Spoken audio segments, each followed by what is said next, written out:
Hi, Lindsay. You need to unmute. Thank you. Can you hear me now? Yes. How are you? I just said good morning. Good morning to you. I'm doing well. How are you?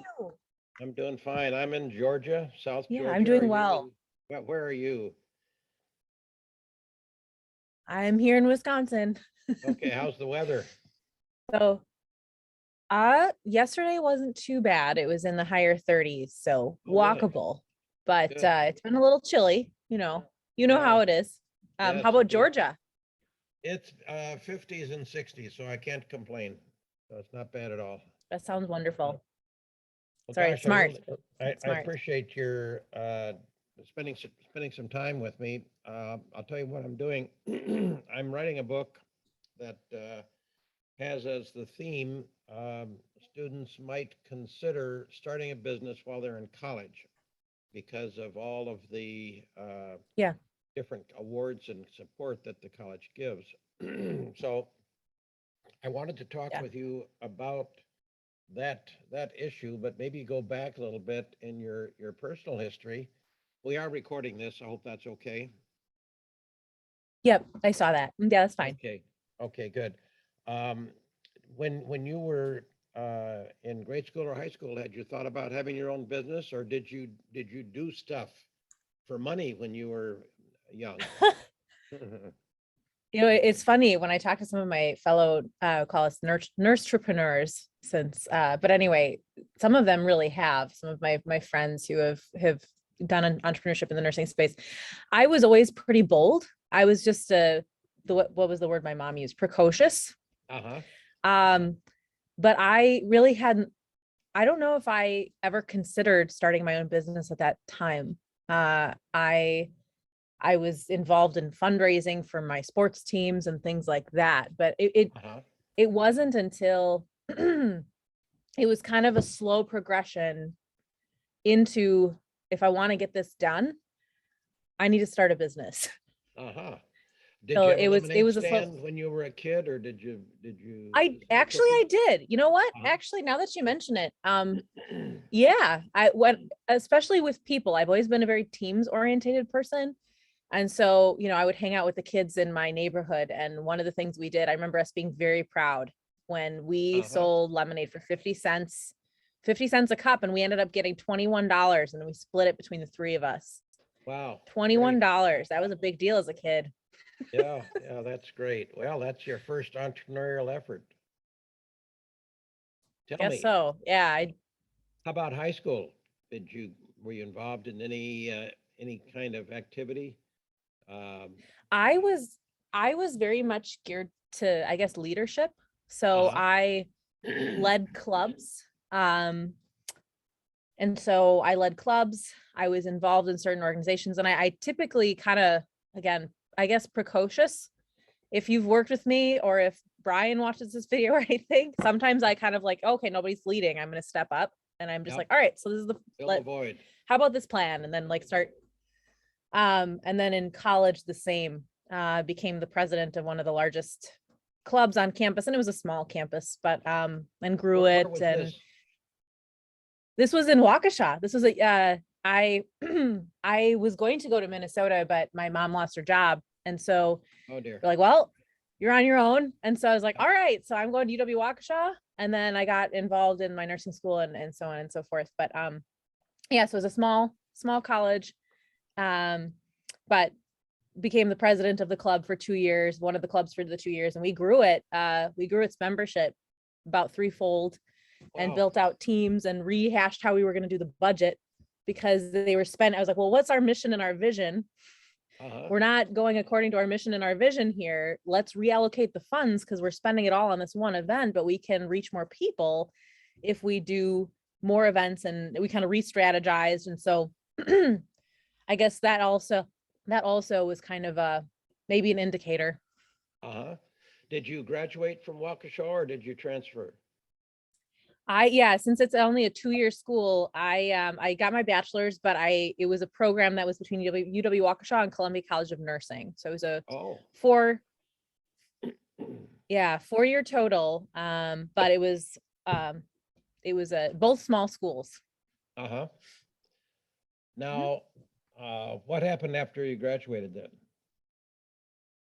I went and I began my nursing career. I was there for well, I still practiced a little tiny bit, but I worked for about 3 years and realized I wasn't sure what I wanted to do, but I think I wanted to move forward. I love patient care, but I wanted to do something more, kind of stretch my intellectual muscles again. Uh-huh. And so I was like, well, I like stats. I like all that, nerdy math stuff. How about I go back for a PhD? And so that's how I got to UWM. And so So now, I didn't know exactly what I wanted to study. did you have your master's at that point or no? No. Or you, They're Yeah, they have a bachelor's to PhD program. So you go through one year of master's coursework and then right into the PhD curriculum. I see. Okay, great. Well, Yeah. are you currently in that program? Yes, I am. I finished with coursework. And so one of the big realizations that I'll say for, maybe I think you're very right that in college is probably a good time because I mean, what do you have to lose in college? Right. And thankfully yeah, I don't have any children or anything, but I will caution others when if you are in a graduate program like a PhD, I'm a little crazy, Jim. This is a little crazy. The only way that this is able to work between my business and my degree, and it actually works very well, still a little crazy, but it works very well, is they have to be very aligned. So Okay. my PhD, yeah, my PhD is on the product that we are creating and selling for our company. It's Okay. doing a little bit more heavy human factors testing on it will be my dissertation. So When which provides value, publication provides value. when you were Oop. doing your undergraduate work, had you any thought of having your own business, or when did you actually start it? No thought. Yeah, I did not. I don't know. I didn't see myself that way for some reason. And now I look back, I'm like, why not? But I think, and some of it I think is kind of the nurse, like I hope I can say this on camera, but some of the nursing mindset and where the way you're trained is you're going to go work for an institution or, which is really interesting because now that I've met many nurse entrepreneurs, I don't, this has been the most fulfilling experience of my life, That's is great. doing this. It's starting the business, building something from scratch has been crazy, but so fulfilling. So no, I really didn't. It was in graduate school. And like I said, it was a slow progression. So it's like, well, because when I started this business, I knew nothing about business. I had no business training. I had no medical device training. And Wow. it was actually kind of a blessing that I knew less, that I didn't know what I was getting myself into entirely, but, Yeah, you might have run the other way, huh? um, maybe, but at the same time, yeah, but at the same time, I think I'm sure you hear this from the other people you're interviewing, there's a passion for what you're doing. So I guess to answer your question, Jim, sorry, I I had two professors who asked me, well, who were in innovation, and they had, one had created their own software, another had created a product, and they're like, well, Lindsey, what are your ideas? And I'm like, I've never thought that before. One second, and kind of I thought back to an incident that almost cost one of my patients' life. Oh boy. And it was something that nurses were taping things together and creating their own makeshift solutions. And I'm like, well, that's not great. We could do better than that. And so that's when I got involved in the Student Startup Challenge. The Student Startup Challenge really was the beginning. I was the only nurse there. And this is again where there's alignment. You're interviewing. That's very much a PhD thing too, the qualitative interviewing. And so I did it. It was not part of my PhD program, but I felt passionate about this problem. And one of the things I'll say to people when I recount the story is I will never forget my patient's face when he started to really feel the effects of what almost killed him essentially. And What was it's, the event? Tell me more. yeah, I know it's painful, but yeah, no, it's and I tell it all the time when I'm pitching too. So no, I took care of very sick patients. So you got, in ICU, you can have easily 20 tubes, lines, and cords coming out of you. And after open heart surgery, it's the standard of care that you get these patients up and you get them walking just hours after they have their breathing tube, their breathing tube out, even with life support medications running. wow. It's just what you do. And we were getting this gentleman up, and the line that was going into his neck that was holding his life support medication got caught behind him and pulled out. Oh, wow. Oh, boy. And so he we had to do some interventions, call the physicians back in, do some things. And it scared the heck out of me. Yeah. He was okay at the end of the day, but I was not. Oh, And boy. you never want that to happen to your patients. That's not why Right. you do this. And so anyway, we were taping things together, but they weren't effective. And I'm like, why, I basically started asking questions through the Student Start Challenge. Understanding the problem. And people have tried to create what we created. But they did it. I don't think they did enough customer discovery, and they didn't do it in the way we did, where we were very on the ground all the time, continuously talking to people who were users, who would be end users, and the people who would be buying product. So we figured out what this needed to look like, and now we're completely FDA approved, and the product's on some patients. But it was that passion and that memory, and then hearing that what happened to me was not an isolated incident, hearing from my colleagues, hearing from other clinicians that, one, it's an underreported problem, but two, like, other people have witnessed patients die from this and have just their painstaking stories. And I was like, we got to do this. And really, I mean, not to wax long, but I love research. I love collecting data. I like that stuff. That's why I went back for the PhD. But Jim, the dissemination gap to get research to patients is like 15 years, 15 to 20 years. Wow.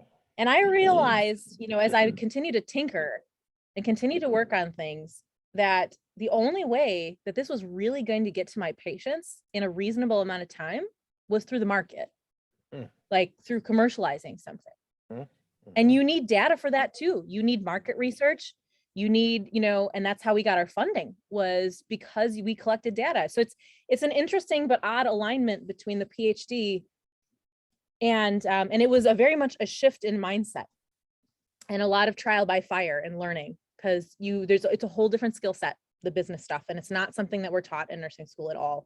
Even healthcare economics, it's not focused on, but I argue now that it really should be, if we want to, but that's a whole nother conversation. We don't have to have that now. Well,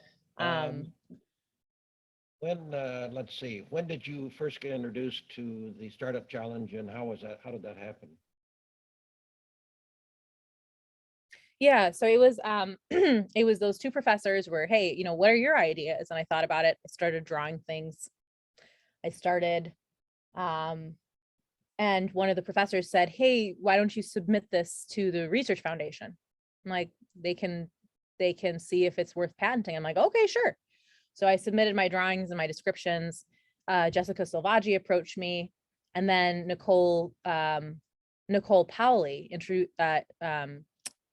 came to me afterwards and said, you should come through the Student Startup Challenge. And I was like, what's the Student Startup Challenge? And in the meantime, I mean, I'm in grad classes and things like that, but again, it's that memory, that very visceral memory of, anyway, that really had me go into it. So that's how I got introduced, was people coming to me, which was, I'm very grateful for, because I had no exposure to entrepreneurship. This is where the idea kind of came about, like, oh, you can do this. I'm like, oh.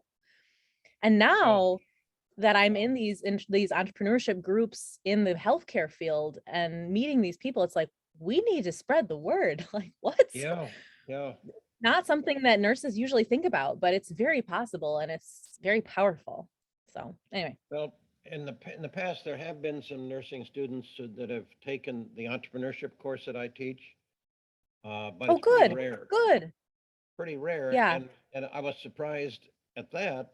And I figured they must have had some encouragement from their department to do that. Otherwise, it would be really quite a change.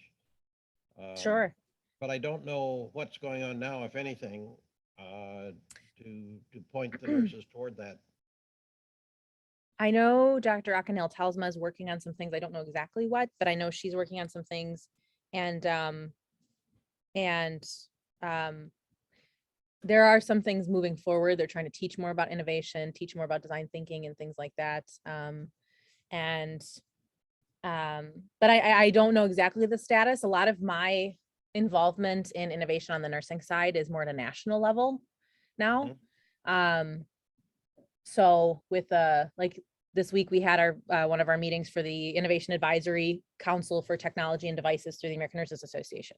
So, but it's through these, you know, because they're seeing the opportunities and they're trying to create programs and resources and fodder to really help bring this up. And they have like 7 different committees in multiple different, you know, policy, practice, AI, as well as technology and devices and some of the other things. Wow. To help us recreate, like just not recreate, but really be able to shape some of the future of healthcare, as everything is so tenuous and right now. Would you Yeah. describe your business and your product to somebody that doesn't know anything about it, so that we can zero in on just what it is? Absolutely. Yeah. So I told you a little about my story, that my patient almost lost his life when the line that was holding his life support got pulled out during regular care. And I, after starting asking questions, realized that what happened to me was not an isolated incident. We talked to over 150 clinicians. About 63% of them had witnessed had witnessed close call. About a quarter of them had witnessed a potentially life-threatening safety event, and 7 people recounted patient deaths to me that they may or may not have confided even to the organization that they worked for. Well, they confided the death, but some of these events are underreported. And so there wasn't anything on the market that would have prevented that pull-out event that I had experienced, that would have prevented some of these issues. So what we did is we built a team and created it. So it's called the Secure Move TLC. And so it's What? different than anything else in the Secure Move TLC. Did you hear that? Or yes, the Secure Move Okay. TLC. So I can put in the chat or something too if you want. Okay. TLC for, you know, TLC, but tubes, lines, Right. ports. Okay. So we created something, and I could actually run and grab it if you want me to show you, Yeah, that'd actually, be or I great. can pull up the website too, would be fine. Here, Okay. I'll be right back. Okay.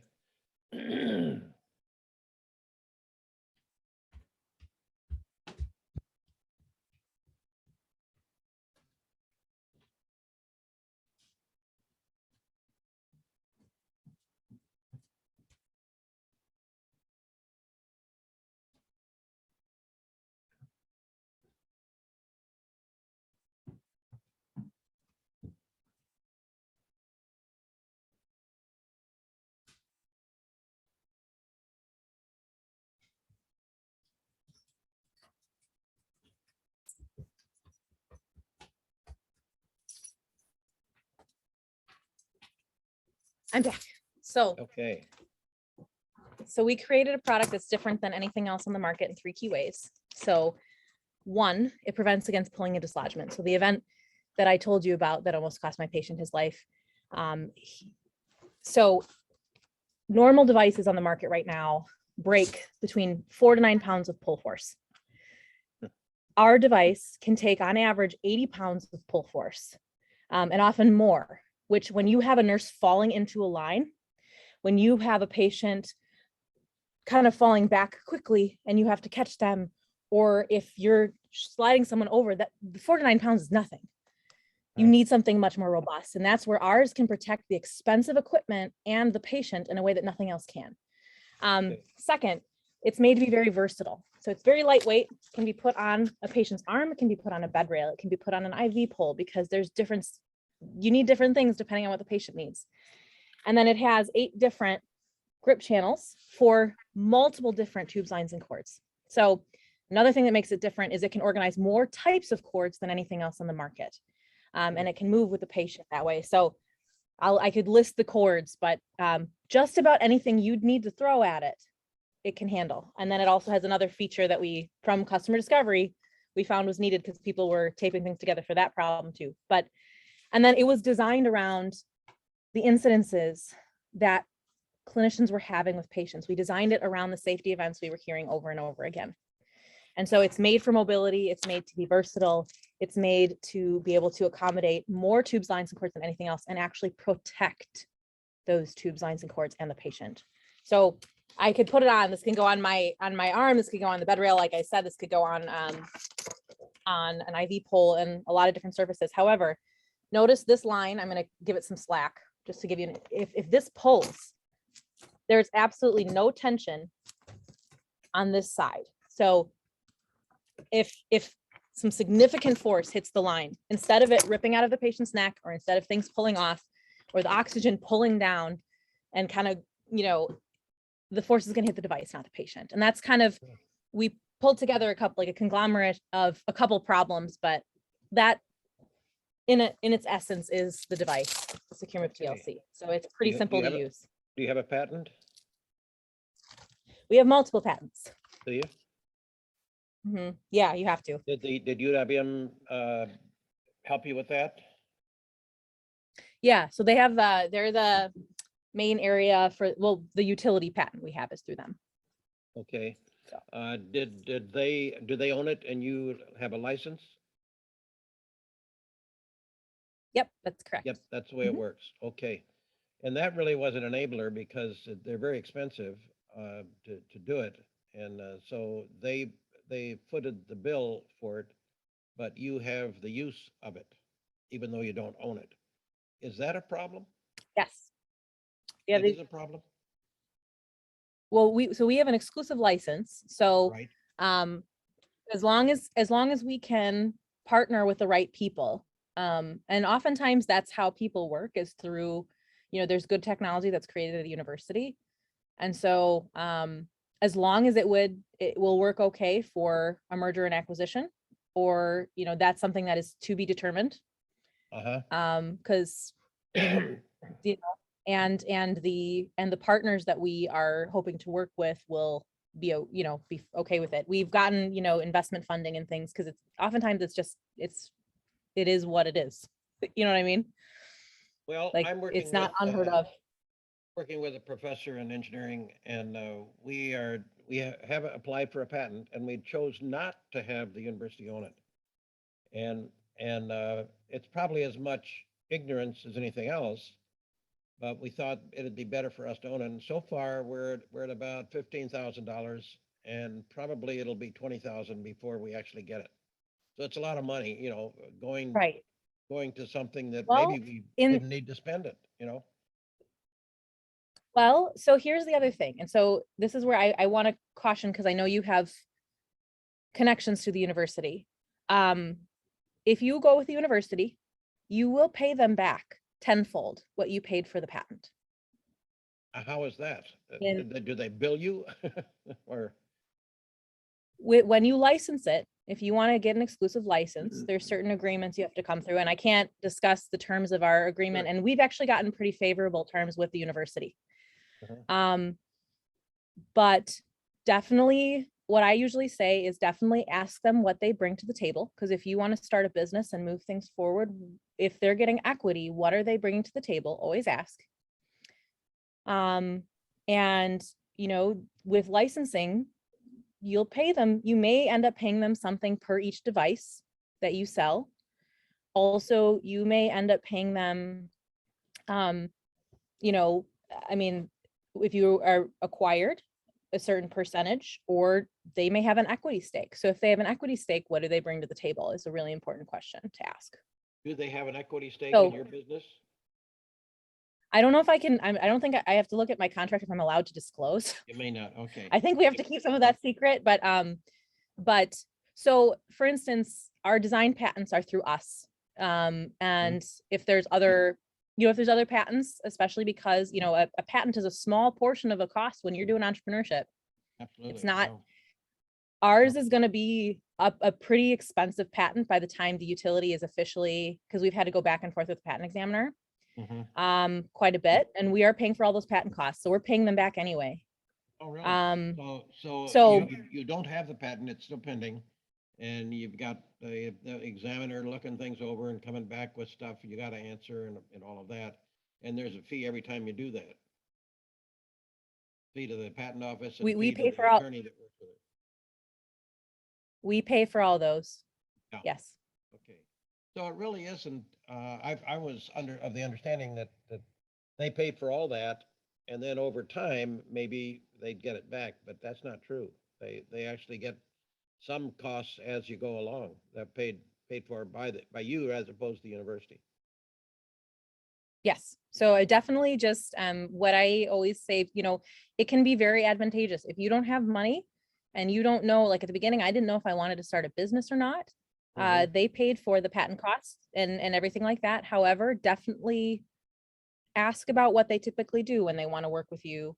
And, and so, I mean, yeah, definitely ask what they'll bring from a, business value perspective as well, in the long run, as well as, what do these agreements look like?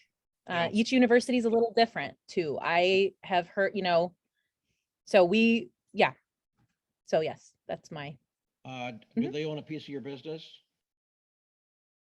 I don't think I can answer that. I have to look at my Okay. contract if I can or cannot say, but Okay. oftentimes that is the case. Yeah. Oftentimes it is the case that they'll take an equity stake in the company as well.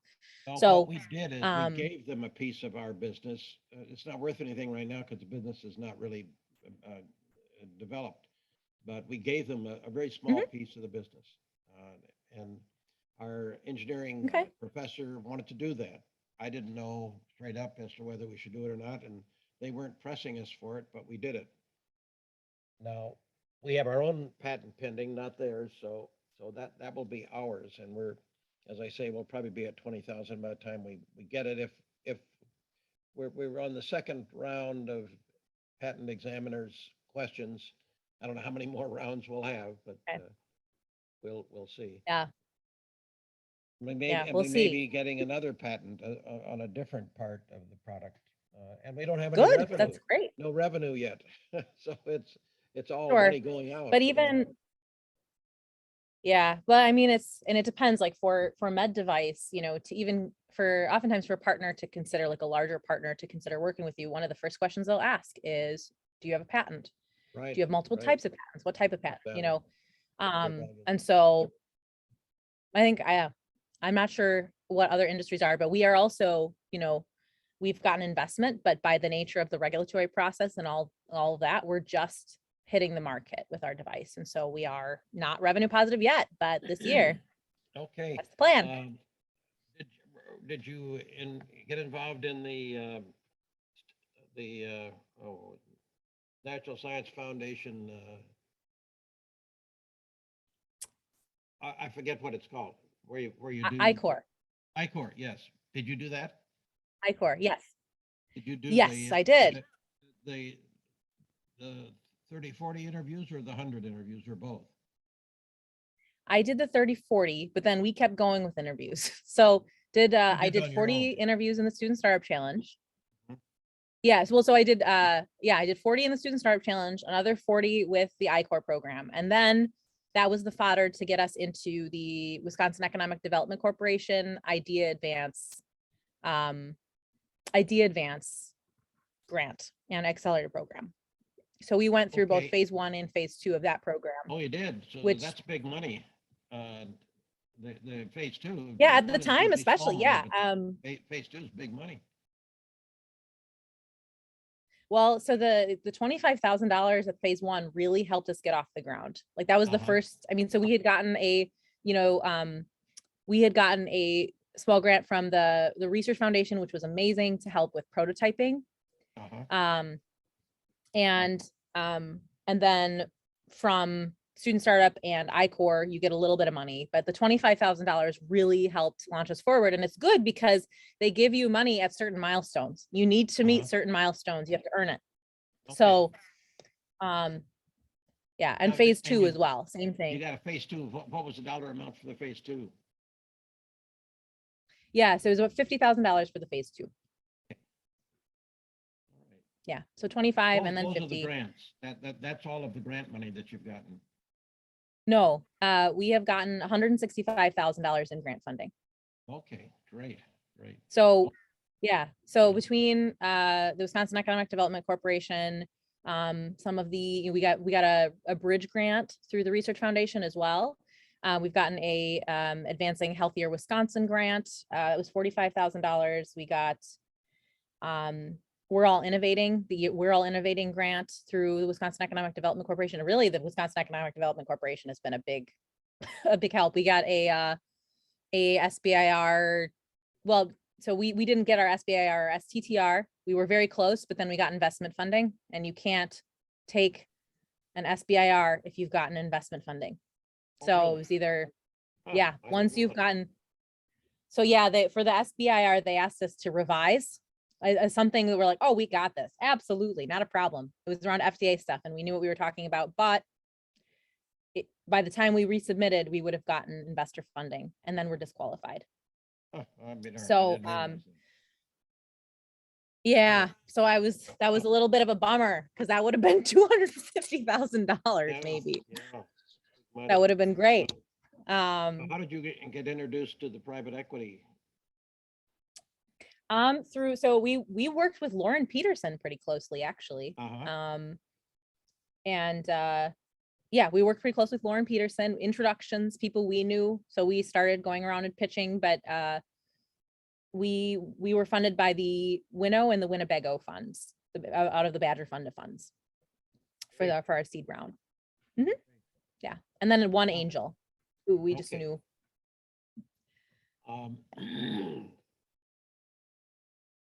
When will you have products on the street? We have some on patients now. Our first samples, I have about 200 in our office. Well, about 100 that are inspected and ready to be sold and used on patients. And so we're being selective. We've got our hit list of who we are, who we think we can close by the end of the year, and are trying to focus on those people and those accounts. And so, yes, so this year we'll have, we're just going to have a bunch of volume coming in soon. So Great. that's my job, is connecting with the clinical side, and Where you getting them sales made? has become a thing. In the US. So we've got a couple manufacturers here in the Midwest, 2 of them, and then our packaging facility and inventory and all that is also in the Midwest. So Okay, so you're farmed out everything. yes, we are a lean mean. We contract out. Yes, Makes a lot of we don't sense. want to manufacture it ourselves. That would be, I yeah, assume you own the that would be a lot you of own the upstart tooling. costs. Is it injection molded, or how's the product made? Yeah, so yes, there's injection molding and some other manufacturing techniques involved. So one manufacturer does injection molding, another does the other component of it. So They've got to pay for the tooling. Usually that's expensive for the injection molding. yeah, so we have our first tool done that can supply us a certain number of parts, and then the most expensive thing to come is the steel for cavity tool to be able to really produce volume. Where if we, get the partner that we hope to work with, we'll need it. Yeah. So. Oh gosh, this is so exciting. Where are you? Thank you. Yeah. On your doctoral program? Yes. So I finished my coursework. So I don't know how familiar you are, and I know every school is a little different, which always makes it tricky to, map the process. But I finished my coursework. So now it's the steps that lead up to the dissertation, basically. So I'm pulling together all that information. And that's where there is overlap with, stuff that I'm looking at for the company. You're trying to write white papers, you're just knowing the policy around what you're doing is really important if you want to get in places, knowing the problems. And that's one of the things that's very beneficial about having to do a dissertation is, yeah, you know, the problems. You've really, you know, I live it in both worlds, in the business side and then the PhD, but yeah. So, yeah. How can we be more active with the School of Nursing to promote entrepreneurship? I think so. There's some work being done. There's some professors who are trying to get students through some of the programming, which is good. I think just understanding, I think one of the gaps, because Brian spoke to my class, which was great. My last class that he talked to us about, you know, I think there's this misconception that, you know, like, oh, business is the bad guy, you know, you should do pure research and just focus on caring for patients, but that's really not the case. We live, I mean, the business of healthcare is what runs healthcare. Like, if you can't pay for it, you're not going to get like, it makes the whole system run. And the reality is, this is a way to get value to patients. You don't have to just do it through research. It's a way to disseminate your work in a different and unique way.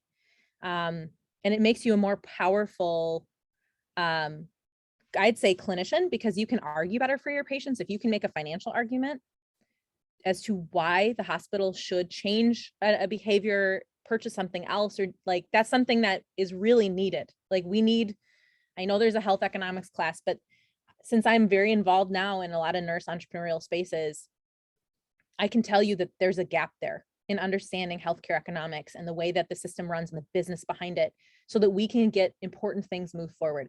From an entrepreneurial standpoint, even knowing that it's possible. So, like, I think the continued exposure is so good. The American Nurses Association just redid its scope and standards of practice, and they tried to include a lot more innovation-minded things because they saw a gap. So I think it's ripe for change and for collaboration. So I think there's some good things to come. The continued exposure, continue to work with us to help expose and teach innovation and entrepreneurship principles. I love that there's a program between, you know, where nurse practitioners can get their MBA and, you know, the MBA role, but it's also like customer discovery is absolutely research. It's a certain methodology for research. Like, it's actually, this stuff is not, this industry and business is not taboo. It is a tool. It is a powerful, powerful tool to help us advance things for patients. And I think that's sometimes a barrier that I've seen, that as long as it's explained the right way, they're like, oh, okay, you know, okay, yeah, sure. So does that answer your question, Jim? Well, yes. Gosh, it's very exciting. I appreciate your telling us all of this. I know you probably got a hard stop here coming up, but I know there are things that I'm going to think about that I should have asked. The whole theme behind the book is you should consider starting a business when you're in college, because there are so many opportunities at the university that will disappear. Yep. I agree. So that's where, so even though, I guess, so on that topic, and I have to go at 8, so I've got a little time left here. But so while I think, especially in college, you're usually at a point in life where you don't have a lot to lose. You know, so there are resources. I wouldn't be here without the university resources, without having found, you know, people through like the Uterine Research Foundation or the I-Corps program, or, you know, student startup, the ability also to say, I'm a student, is powerful. When you're trying to ask people, get resources, people are more likely to help you. But you know, the business plan competitions, I agree. I wouldn't be here if it wasn't for the university resources, Jim. I really wouldn't be. Even, you know, knowing where to connect, who to connect with. But I would say, for a graduate student, particularly a PhD student, have caution. If you're going to, I have had a fellow, she's doing amazing things. She was a fellow PhD student who got through all of her coursework and actually had to drop out of her program because her business was doing so well. and she had to choose because she had two different topics. Her topic of her dissertation was not the same as what she was doing in her business. And it's near impossible to keep those two things because it takes so much focus. If something is worth doing, it's worth doing well, right? And so either you gotta pivot.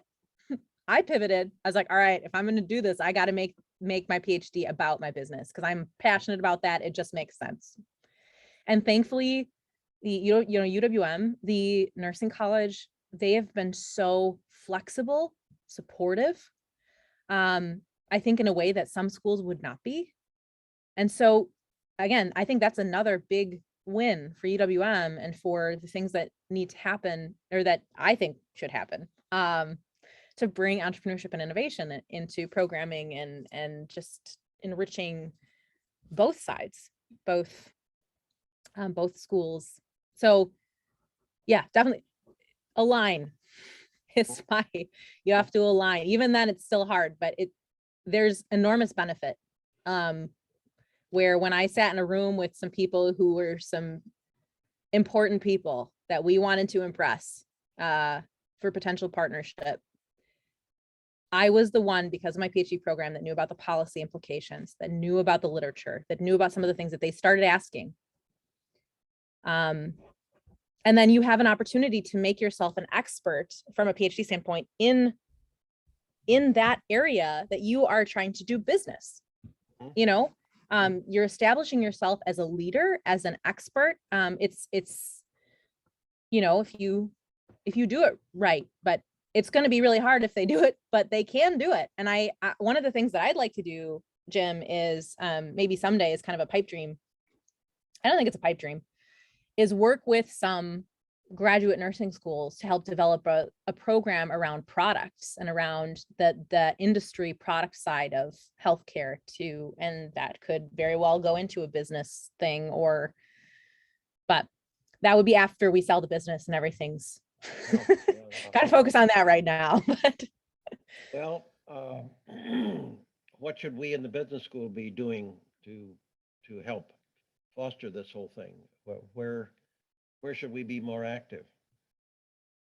I think continued collaboration with the nursing school, being able to, the continued collaboration. I think there's some programs going on that are getting people in, like people, when you get them through customer discovery and through, some of these things, they see the value in it.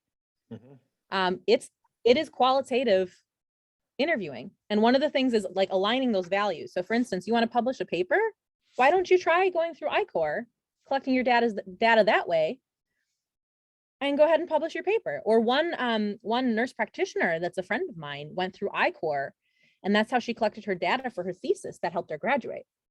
Oh, so like those alignments of right, exactly. And then she's got a whole nother skill set that's fantastic.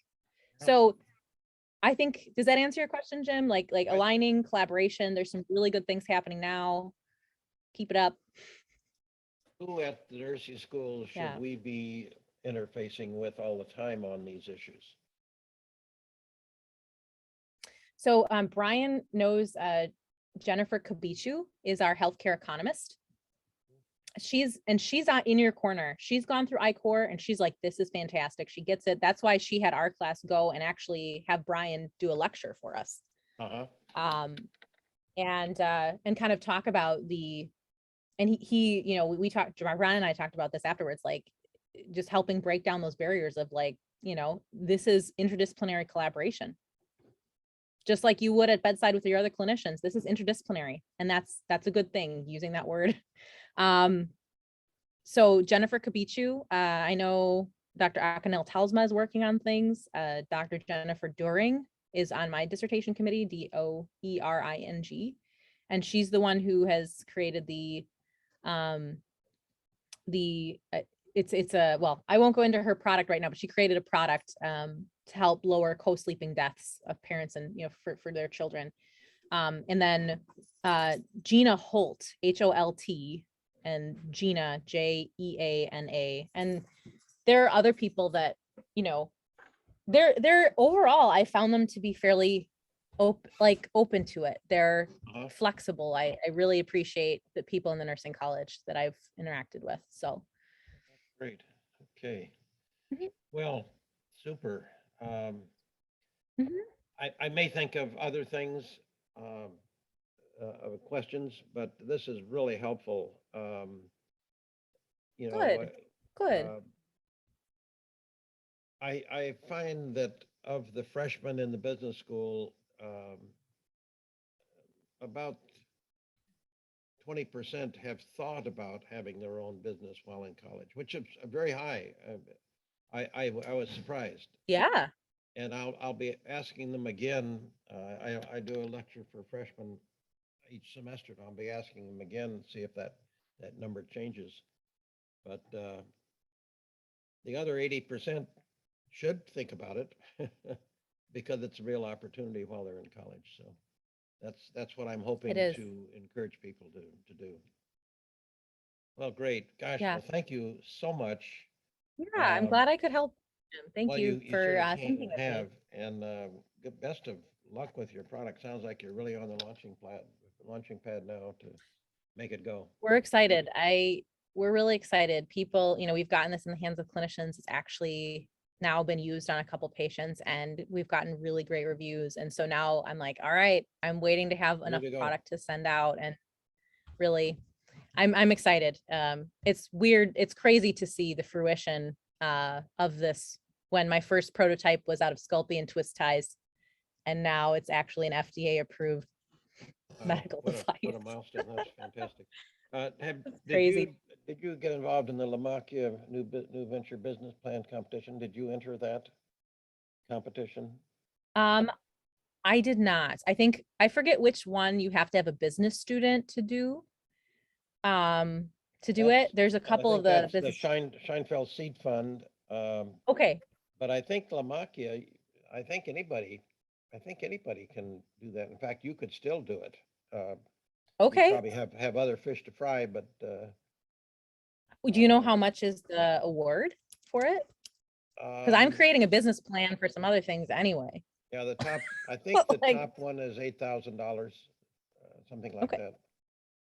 So it's, it's, if you're gonna have a business plan anyhow, it's kind of worth the Yeah. effort. You know? Yeah. No, I mean, I'm literally working on one right now for another milestone of ours for something another thing we need to do. So yeah. And that's where, again, yeah, gotta just align the goals and yeah. Okay. That's good to know. Thank you Good. for suggesting that. Okay. Well, Yeah. again, thank you so much. I'm gonna send you Mhm. a little authorization thing that I can use so I can use your comments. It's very, very Mhm. simple, saying, okay, you can use what we talked about. So I'll send that to you. Yeah. In And the I, next- no, that sounds good. And then is anyone else going to see the recording, or is this just for your I do records have for writing? someone that's writing for me, and they will see it.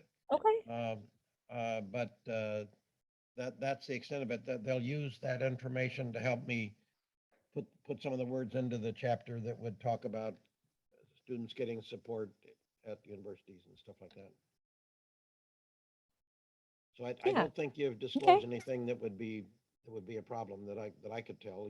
You can know better than Okay. No, I was thinking about it. I know I don't think so either. We've been very grateful for everything that has, everything at UWM. Just without UWM, I wouldn't be here. And without the resources of, I. the Research Foundation, the Student Startup Challenge, Ilya, Brian, Nicole, Dr. Stern, just it's Right. it's been really important. Well, So that's good. Well, thank you uh, for sharing this. This is very helpful to us. So good, good. good. Have a And it's good it's day. lovely to talk to you. Yeah, Yeah, thanks again. We'll you see if we too. can generate some more stuff in the School of Nursing, which would be great. Yeah, sounds good. And if you have any other questions, feel free to reach out, Jim. Okay, thanks again. Take care. Thank you. You Bye-bye. too. Bye.